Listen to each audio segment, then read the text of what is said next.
developed by Charutha, and we have contributed, Charutha has actually contributed little more in this particular presentation.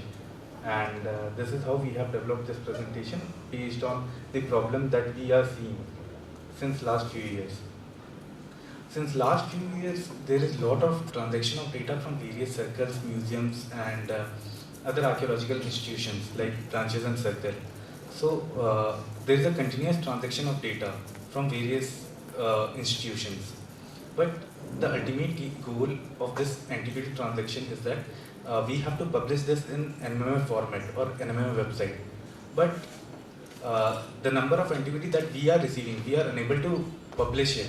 So through this presentation, I'll make an attempt to address all those issues, and I'll also look to provide some solutions for this, the problem which we are facing. So the first parameter is the title of the object, and this is basically identification. And title of the object, where we are identifying the object, and this is broadly classified into 5 categories. First is variation in the titles, uses of articles, elaborated title, title and type cannot be the same, and last is identification of the object.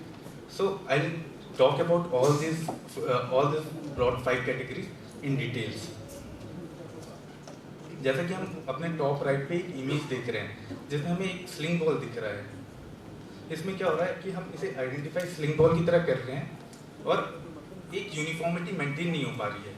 इसमें क्या हो रहा है कि कई लोग इसको terracotta ball की तरह भी आइडेंटिफाई कर रहे हैं और एक बॉल की तरह भी आइडेंटिफाई कर रहे हैं. तो एक यूनिफॉर्मिटी को हमें मेंटेन करना है. नेशनल डेटाबेस जो है वो यूनिफॉर्म डेटाबेस बना रहा है.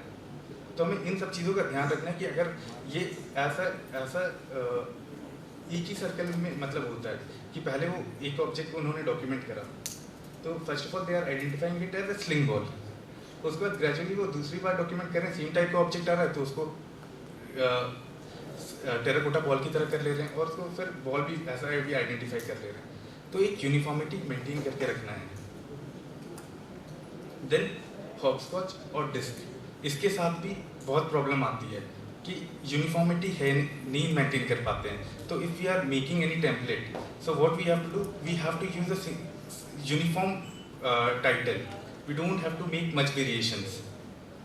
उसके बाद इसमें और एक प्रॉब्लम आती है, जैसे हमारे पास बैंगल है, जैसे हम सेकंड इमेज देख सकते हैं टू दिस साइड, जिसमें हम देख रहे हैं एक बैंगल का फ्रेगमेंट है.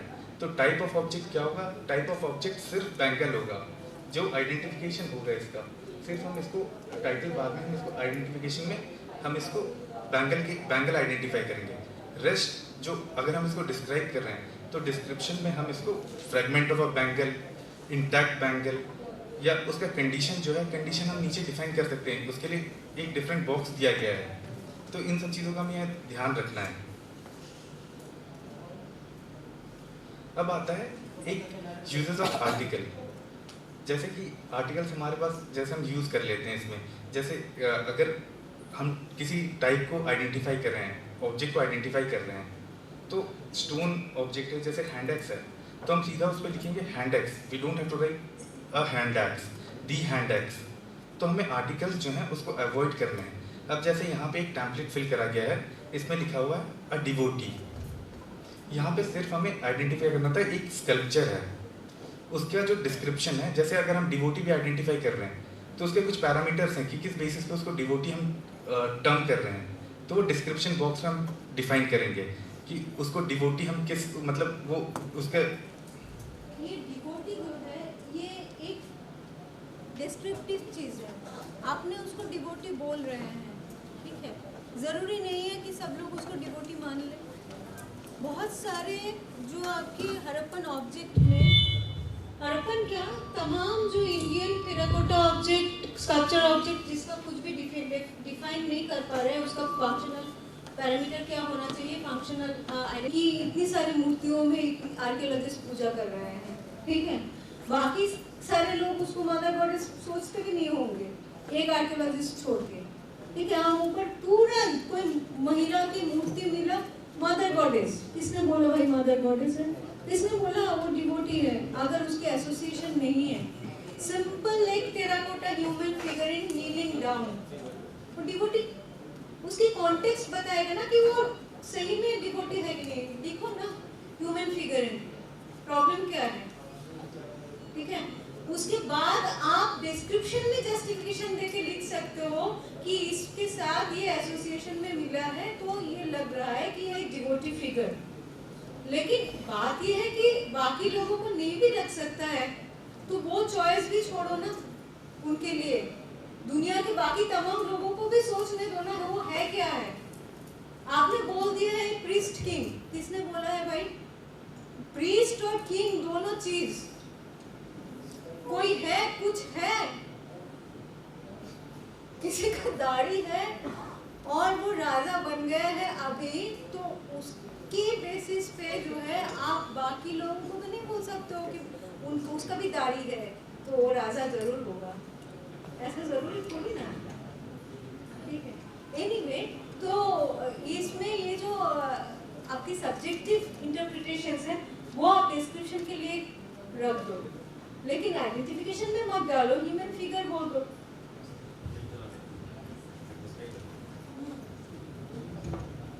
इसके बाद आता है जैसे कि और एक एग्जांपल मैं साइड करता हूँ, जैसे यहाँ पे लिखा हुआ है एन ईयर स्टड। ऑब्जेक्ट को आइडेंटिफाई करना है तो सिर्फ उसका टाइटल लिख देते हैं, जैसे स्टड लिख देते हैं या तो बीट लिख देते हैं, और रेस्ट उसका जो टाइप है हम उसको ब्रॉडर क्लासिफिकेशन में उसको हम ऑर्नामेंट में डाल सकते हैं। जैसे कि एक एग्जांपल मैं देता हूँ, ये मेरे पास एक पेन पड़ा हुआ मेरे हाथ में, तो ऑब्जेक्ट इसको आइडेंटिफाई करेंगे तो एज अ पेन आइडेंटिफाई कर लेते हैं, बट इसका कैटेगरी क्या जाएगा, स्टेशनरी के कैटेगरी में हम इसको डाल देते हैं।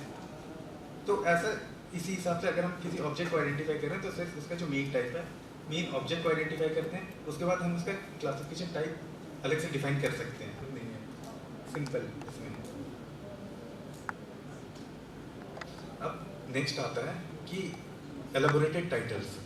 इसी में एलाबोरेटेड टाइटल्स में हम क्या कर रहे हैं, जो हमें आइडेंटिफिकेशन के लिए जो टाइटल ऑफ द ऑब्जेक्ट है, जिसमें हमें टाइटल ऑफ द ऑब्जेक्ट लिखना है, उसमें ही हम पूरा ऑब्जेक्ट को डिफाइन कर दे रहे हैं। फ्रेगमेंटरी गजलक्ष्मी प्लाक, यहाँ पे सिंपल अगर हम कोई ऑब्जेक्ट है तो हम उसको प्लाक डिफाइन कर लेते हैं, ऑब्जेक्ट को हम प्लाक आइडेंटिफाई कर लेते हैं। उसके बाद जो डिस्क्रिप्शन है उसमें हम उसको फ्रेगमेंटरी है, इंटैक्ट है, ब्रोकन है, ये हम डिस्क्रिप्शन बॉक्स में डिफाइन कर लेंगे। इसके बाद खट शेप बीट, इसमें तो इसमें भी हम पूरे ऑब्जेक्ट को टाइटल बार में हम डिफाइन कर दे रहे हैं, तो बीट सिर्फ आइडेंटिफाई कर देते हैं और उसके बाद उसका जो टाइप होगा उसको ऑर्नामेंट में डाल देते हैं। तो मेन ऑब्जेक्ट को आइडेंटिफाई करना है इसमें टाइटल बार में। टाइटल और टाइप जो है वो सेम नहीं हो सकता है। जैसे मैंने अभी ये पेन का एग्जांपल दिया था कि पेन है तो स्टेशनरी में आएगा, तो नील जो है, नील को हम टूल के कैटेगरी में आइडेंटिफाई करते हैं। जैसे वो किसी चीज़ को हमें हैंग करना है, कोई फ्रेम हमने लगाया है तो वो एज ए टूल काम कर रहा है जिसमें हम किसी चीज़ को हैंग कर दे रहे हैं, तो नील जो है वो एज ए टूल हम आइडेंटिफाई करेंगे। बीड है तो बीड ऑर्नामेंट के कैटेगरी में आएगा।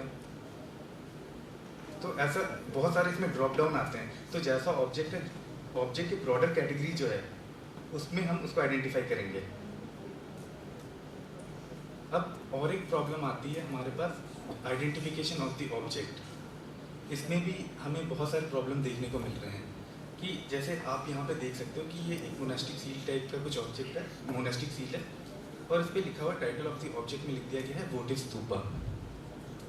तो हमें ऐसे जो हम एरर्स कर रहे हैं तो इन सबको, जैसे अब इसमें क्या है, जो ऑब्जेक्ट आ रहा है जिससे एंटिविटी को किसी को हमने डॉक्यूमेंट करा है, तो वो ऑपरेटर लेवल से आता है, ऑपरेटर लेवल से वो जाता है सुपरवाइजर लेवल पे, सुपरवाइजर से वो एडमिन से, और एडमिन से सुपर एडमिन पे वो जा रहा है। तो इस प्रोसेस में हमें इन सब चीज़ों का ध्यान रखना है कि वो जो ऑब्जेक्ट है वो सही से आइडेंटिफाई किया गया है, वो पूरे पैरामीटर्स को फुलफिल कर रहा है, और इसके बाद हम उसको अपलोड करेंगे। तो अब वोटिव स्तूपा है, उसके बाद टाइप ऑफ ऑब्जेक्ट, इसको फिगरिन में आइडेंटिफाई करा गया है। तो लेकिन क्या ये फिगरिन में भी इसको आइडेंटिफाई सही तरीके से किया गया है? ये फिगरिन में आएगा अगर हम वोटिव स्तूपा एक टाइम के लिए मान भी लेते हैं तो नहीं, मैं कोई बताएगा?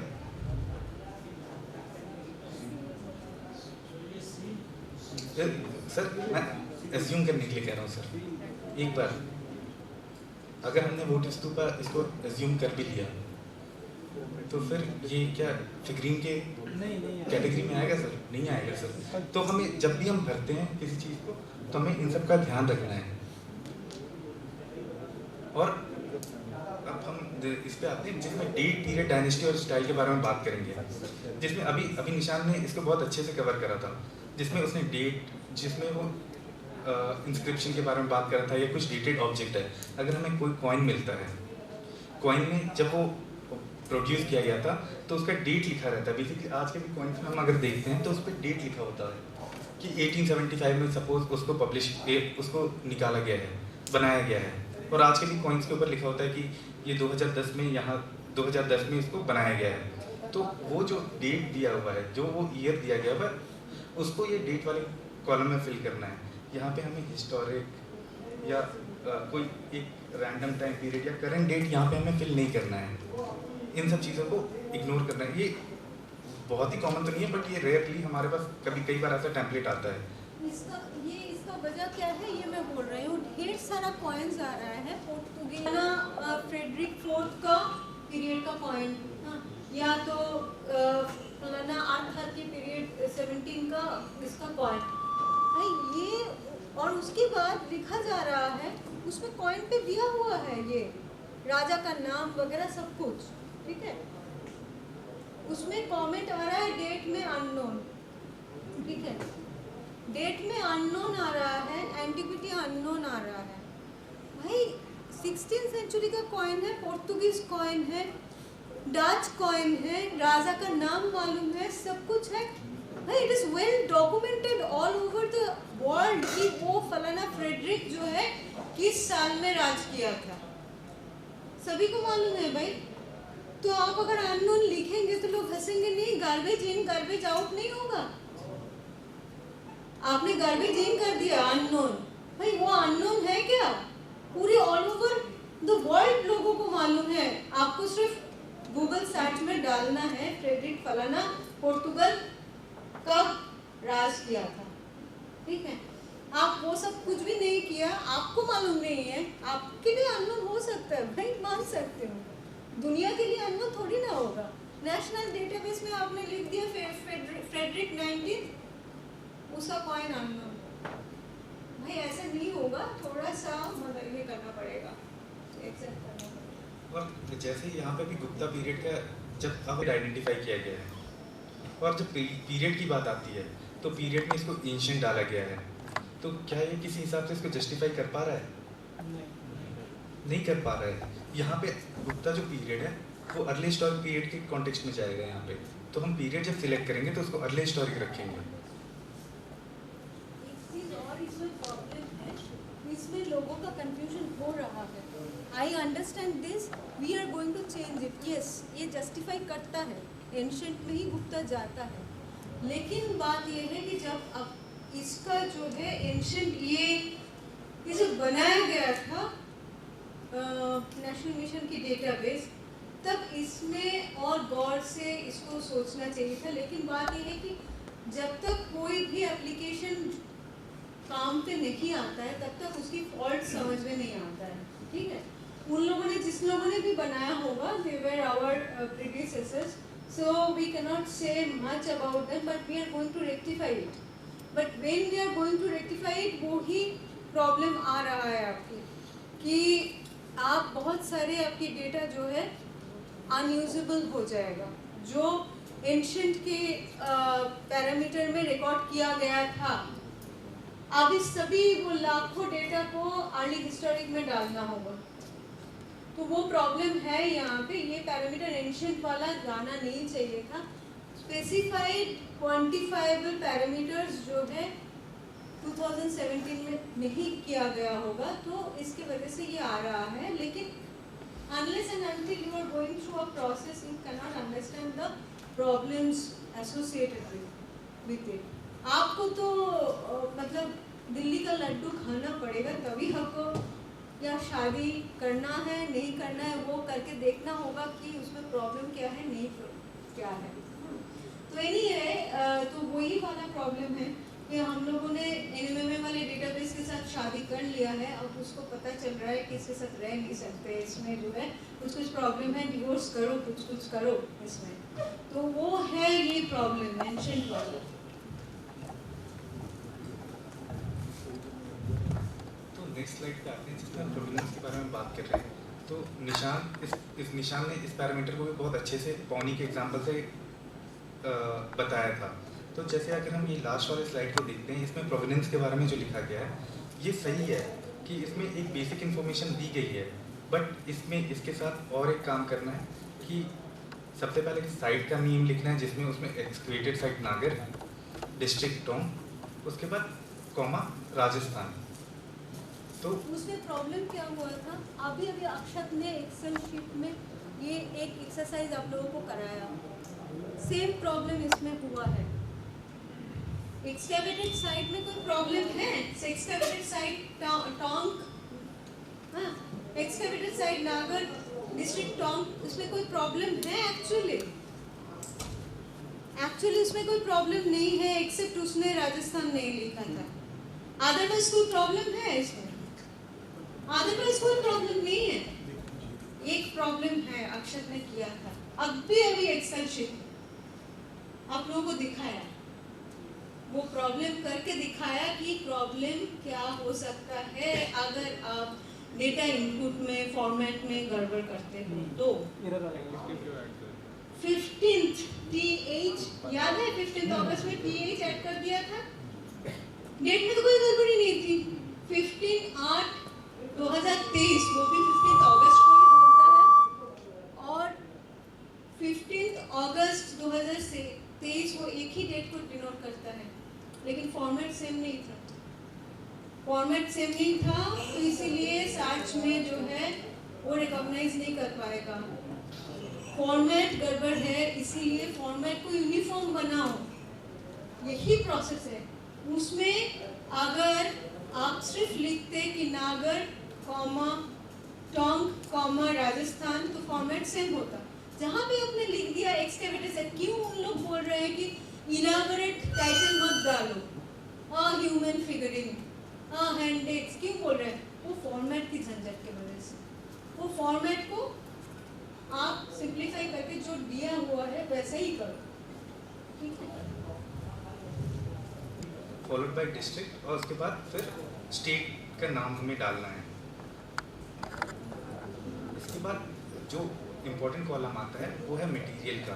तो मैं फर्स्ट स्लाइड पे वापस से आता हूँ।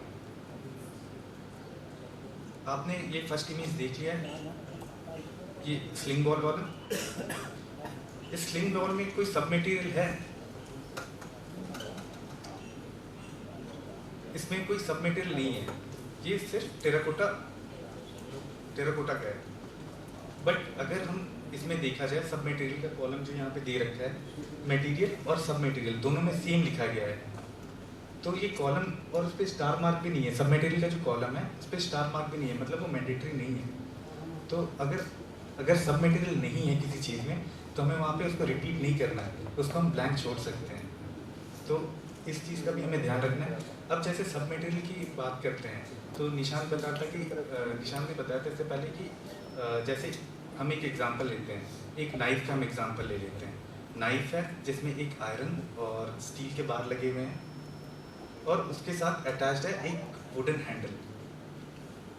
तो जो मेन मटेरियल होगा वो स्टील और आयरन बार हो जाएगा, और सब मटेरियल में हम वुडन हैंडल को लिख देंगे।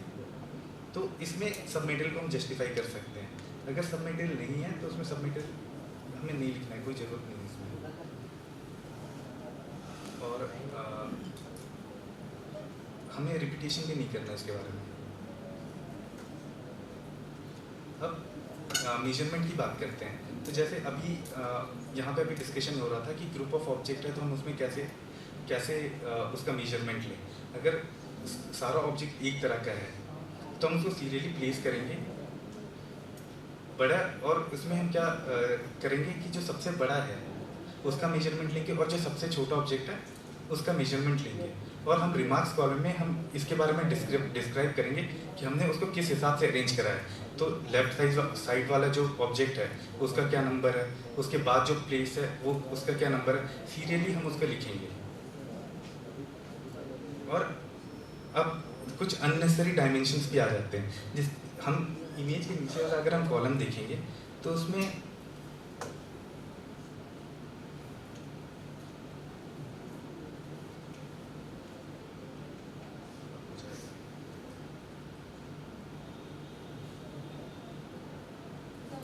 मैडम शेयर नहीं हो रहा था स्लाइड, वो हैंग हो गया था।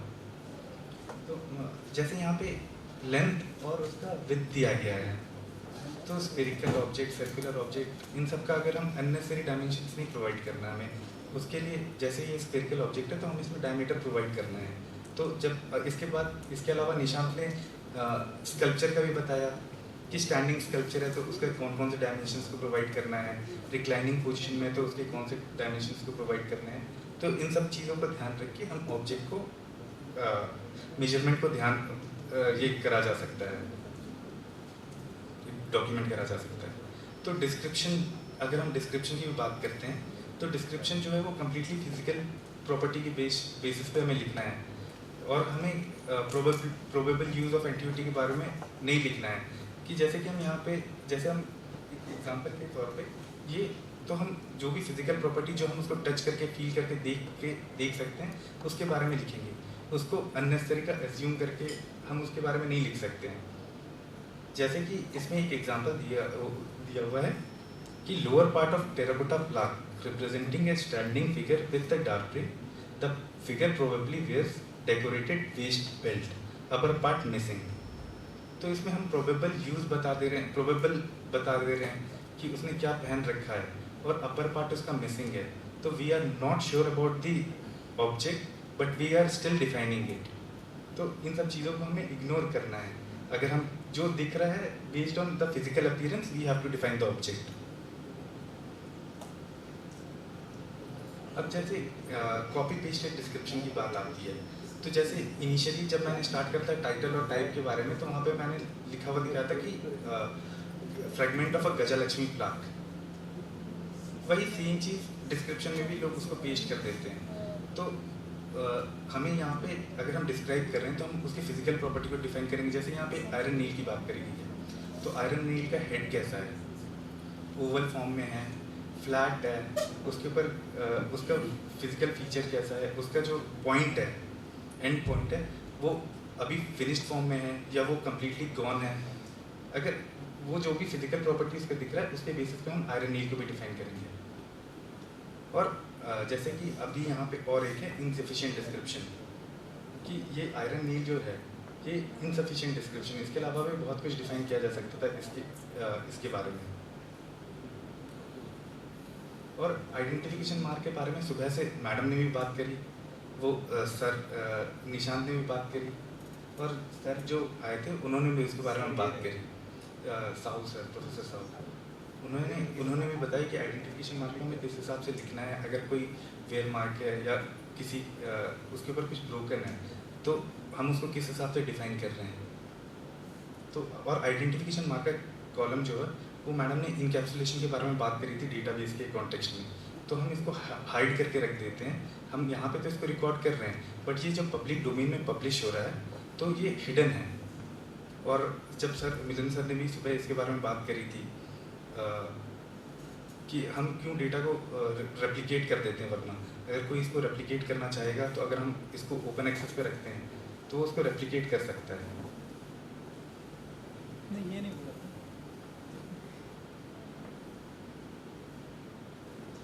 तो कंडीशन के बारे में बात करते हैं। तो जो ऑब्जेक्ट का प्रेजेंट कंडीशन होता है तो उसके बारे में हमें लिखना है। या जैसे कि आज से 40 साल पहले कोई ऑब्जेक्ट को रिकॉर्ड करा गया था तो उसका कंडीशन, जैसे मेटल ऑब्जेक्ट की बात कर लेते हैं, वो इंटैक्ट कंडीशन में था, उसका कंडीशन थोड़ा बेटर था। बट आज जब वो हमने उसको सही तरीके से रखा नहीं या ओपन वो छूट गया तो पाउडर फॉर्म में आ चुका है। तो वो जिस प्रेजेंट कंडीशन में है हमें उसके बारे में बात करना है, ना कि जो एंटिटी रजिस्टर में जिस हिसाब से लिखा गया है उसके बारे में ही हम लिख देंगे। जैसा प्रेजेंट कंडीशन में उसको हम लिख देते हैं। उसके बाद अगर छोटा ब्रेकेज है, अगर कोई ऑब्जेक्ट है उसके ऊपर छोटा सा ब्रेकेज है तो हम उसको गुड, फेयर और फाइन की कैटेगरी में डालेंगे, ना कि उसको हम ब्रोकन की कैटेगरी में डाल देंगे। अगर छोटा ब्रेकेज है तो, अगर बड़ा ब्रेकेज है तो हम ब्रोकन या पार्टली ब्रोकन, पार्टली फेयर, ऐसे करके जो ऑप्शन दे रखा है ड्रॉप डाउन में हम उसको सिलेक्ट करेंगे। अब जैसे ये दो फोटोग्राफ्स हैं, तो फोटोग्राफ जो हम कर रहे हैं तो उसमें भी हमें कुछ चीज़ों का ध्यान रखना है।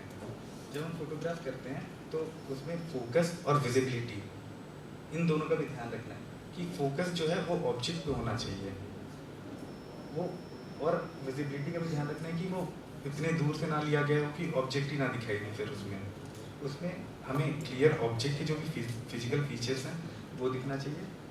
कलर कॉन्ट्रास्ट का भी ध्यान रखना है कि ऑब्जेक्ट दिखाई दे।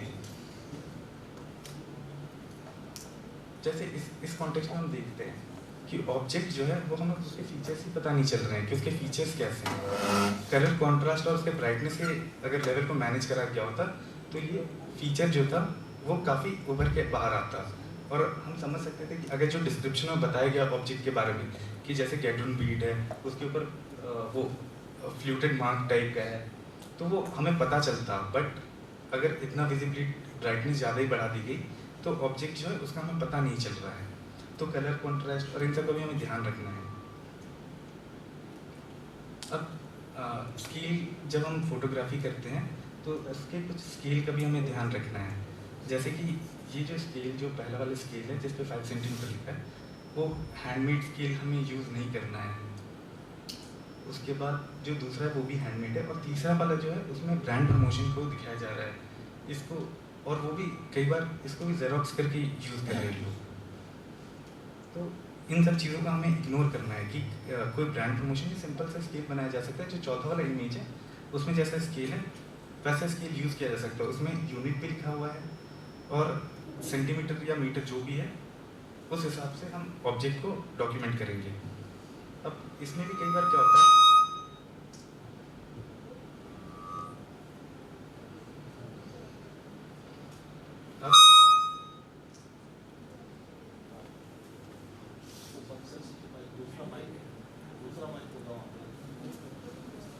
हेलो चल रहा है।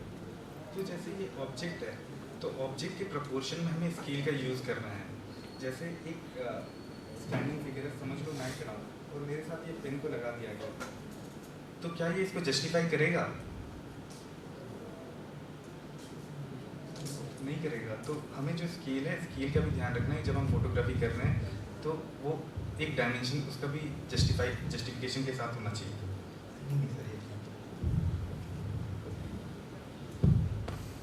अब ये बहुत ही मतलब कॉमन प्रॉब्लम है कि कई बार हम क्या करते हैं कि पहले एंटीविटी का हम मेजरमेंट ले लेते हैं, उसके बाद हम या तो उसका पहले से ही फोटोग्राफ करके रख लेते हैं, उसके बाद हम जब टेम्पलेट फिल करने लगते हैं तो हम उसको अटैच करते जाते हैं।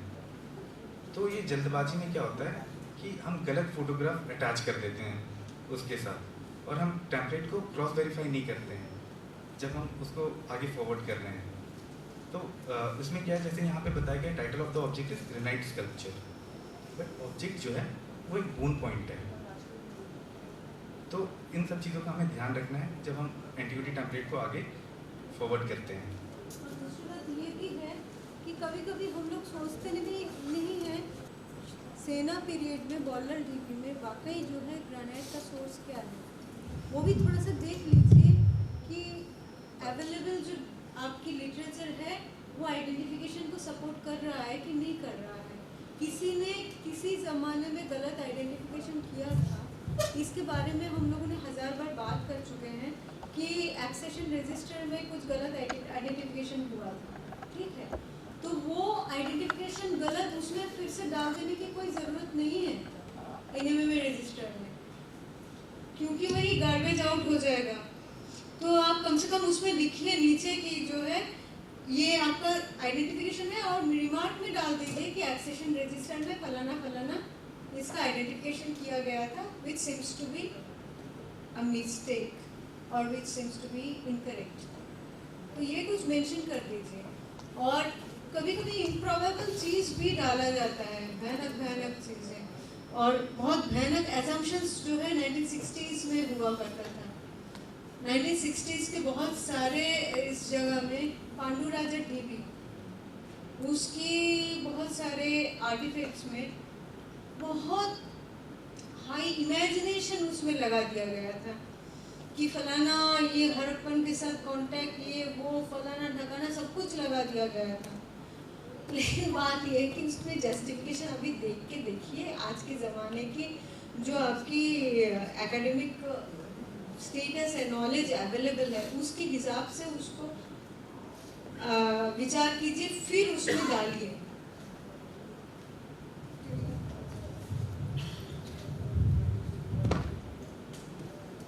अपने साथ में डॉक्यूमेंट कर लिया, तो आप जिस हिसाब से उसको डॉक्यूमेंट करोगे उसको आप रिमार्क्स कॉलम में भी लिख सकते हो। अगर रनिंग कंडीशन में कि जैसे कि ये 15 है, 15 से लेके 21 तक रनिंग में है, तो आप इसको रिमार्क्स में लिख दो कि पहला 15 नंबर है, 16 नंबर है, 17 नंबर है, और इन सबको एक साथ डॉक्यूमेंट करा गया है। अब डेट ऑफ रिकॉर्डिंग की बात करते हैं, तो डेट, मंथ और ईयर इस फॉर्मेट में इसको रिकॉर्ड करना है। बट अब हम इसके साथ क्या करें, जैसे अभी एक्सेस और हम डेटाबेस की बात करें तो बैकएंड पे हम इसको अभी करेंटली हम इसको चेंज कर रहे हैं, जिसमें कि जिस दिन अगर टेम्पलेट को हम बना रहे हैं उसमें पहले से अगर हमने टेम्पलेट फिल करना स्टार्ट करा तो ऑटोमेटिकली उसमें डेट फीड हो जाएगा, और अगर हम उसमें फर्दर कोई चेंजेस करते हैं तो उसका रिकॉर्ड मेंटेन होता रहेगा। इस हिसाब से हम इसको चेंज कर सकते हैं। ये मैंडेटरी फील्ड में हम इसको बनाया जा सकता है रिकॉर्डर। और इसमें क्या होता है कि जैसे कि आप इसमें देख रहे हो कि अक्टूबर 2013, जैसे अभी एक स्टैंडर्ड की बात हुई थी आप जब पढ़ा रहे थे, तो कि जैसे 15 अगस्त लिख दिया किसी ने अगस्त की जगह 08 डाल दिया, तो एक हमें कॉमन पैरामीटर और फॉर्मेट को लेके चलना है, तो उसके लिए हम उसको पहले से हम खुद से ही उसको रेक्टिफाई कर दे रहे हैं। और रिकॉर्डर और वेरीफायर जो हैं ये सेम नहीं हो सकते हैं, क्योंकि जैसे हम अभी भी देख रहे हैं तो वो किस हिसाब से आ रहा है,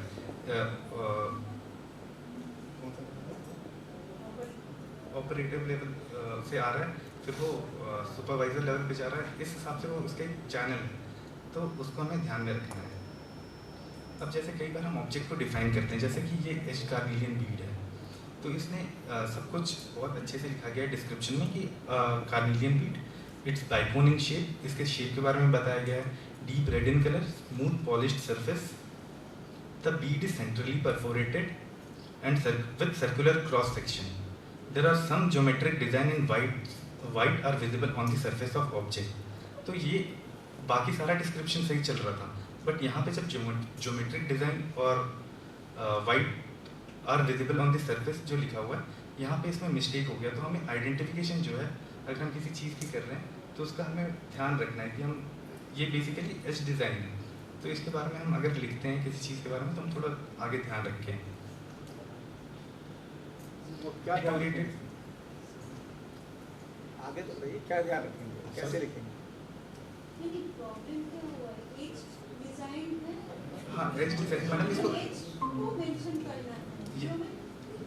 यस मैडम, एक वो एचिंग प्रक्रिया का प्रोसेस का मेंशन नहीं किया है, उसको मेंशन करना है बस, बाकी ज्योमेट्री तो ठीक ही है। यस मैडम, वो लेकिन इसमें दूसरे वाले में प्रॉब्लम है, प्रॉब्लम उसमें प्रॉब्लम नहीं है, प्रॉब्लम एक्चुअली दूसरे वाले बीड में है, दूसरे वाले बीड, प्रॉब्लम पहले वाले इसमें नहीं है।